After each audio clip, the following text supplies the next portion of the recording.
when he took like 4 energies just once and he couldn't sleep and felt anxious. This is not what you should do.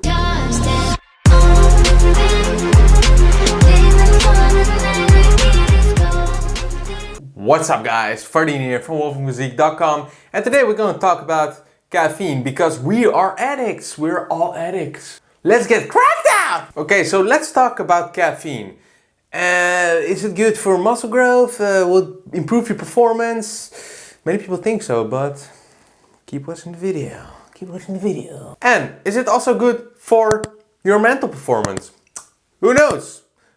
Many people think it's a simple answer, like black and white, but it's not that simple. And you'll learn it in this video. Okay, and for people who want to learn and who don't know exactly what caffeine does, well, I'm gonna explain.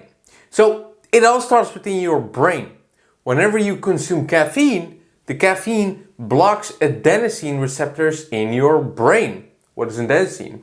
Well, adenosine stimulates signals that tell your body it is time to rest and activating the responses needed within your brain in order to get to sleep. Next to that, adenosine is also part of ATP, ADP, and other co-enzymes which are responsible for your energy production. So simply put, these things are just important for your energy production, just like I said. So do not think too hard about it.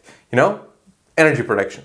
Keep that in mind. So adenosine plays an important role in various biochemical processes such as energy metabolism and signal transfer. Adenosine is also a substance in the central nervous system that regulates sleeping and waking cycles during the day.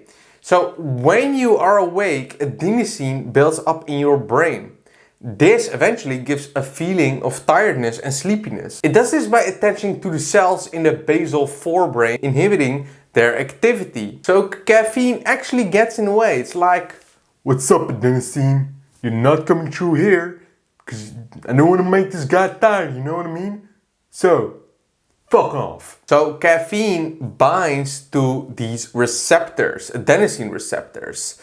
And different reactions take place in your body when caffeine is blocking adenosine receptors. So the neurotransmitters in your brain, hormones, norepinephrine, dopamine and serotonin are secreted in the brain when you ingest caffeine. That's why it feels so good, bro, you know what I mean?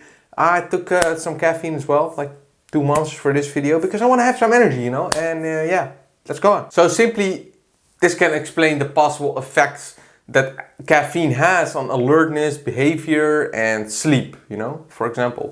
So, what exactly is the performance enhancing effect? Everyone knows that you get more mental energy and experience increased performance when you take caffeine, right? Well, what if I told you that this increase is more so physiological, so it's in your mind? So a 2070 study shows that a good pre-workout consisting of 284 milligrams of caffeine had significant mental effects. Yet neither strength nor performance improved compared to a placebo group. So the placebo group is the group where the people who thought they took caffeine but actually did not.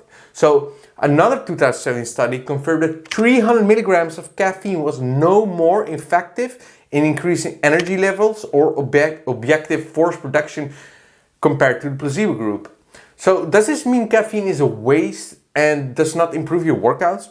Well, just because caffeine does not seem to work for performance directly, it definitely can improve our brain function and make us more alert. So like I'm now, you know, I'm very alert now. So this alone can result in better performance. So caffeine can motivate you to train harder, especially if you're sleep deprived. But to actually improve your performance in the gym, you need more than 1 milligrams times your body weight in kg. Even 2 milligrams times your body weight in kg often does not even improve performance in high intensity strength training. To actually reliably promote strength training performance, like dosages in excess of 5 milligrams times your body weight in kg are required, which is a lot of caffeine. For example, that is around 2 monsters in one sitting. In one sitting. So from a research standpoint, it is not clear how caffeine is able to affect our physical performance directly.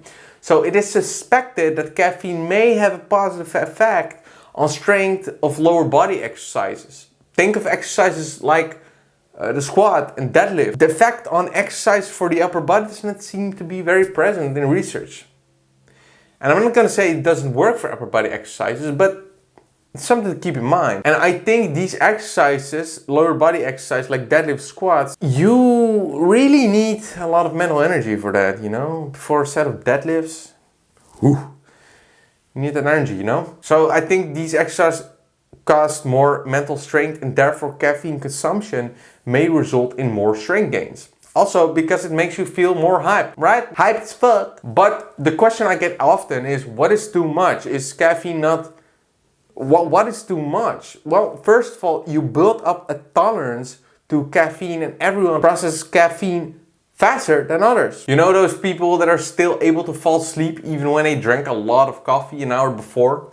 And there you also have other people who can't fall asleep at all because of their pre-workout from 5 hours ago. You know, you have those people. So if you regularly consume too much caffeine, you may experience like restlessness, anxiety, irritability, headaches, shaking, dizziness, ringing ears, your heart, you know, like not like good stuff. And if you experience things like this, I recommend to cut down on your caffeine intake. But you really have to like consume a lot of caffeine to feel those negative effects. So what do I recommend to you? Well, if you do not need caffeine for your workouts, don't take it, man. Caffeine has their place. They have like anti-hunger effects, good for your mental energy for some people. I have this friend, he's like taking, he never took caffeine, alright? And when he did, he took like 4 energies just once and he couldn't sleep and felt anxious. This is not what you should do. I think if I take like 4 monsters in one sitting, I will feel anxious as well. So know what your tolerance is, and yeah, and take it in an empty stomach, because it kicks in like this. And when you have a big meal and you consume caffeine after, I think it takes a while, and maybe it kicks in like later, you know, when you want to go to bed. So by my opinion, if you want to take in caffeine, do it so after like a light breakfast or in a fast state, because it kicks in like this. And for me, it feels like it's out of my system like that as well. So I'm different. So that's the end of the video, guys. I hope you enjoyed. For coaching, wolfenphysique.com. Only if you're serious. If you're not, please don't even contact me or DM me. So hit the link down below for coaching. And yeah, subscribe to the channel, like the video. It helps the channel tremendously. So much love. See you next time. And if not, I'm going to be mad.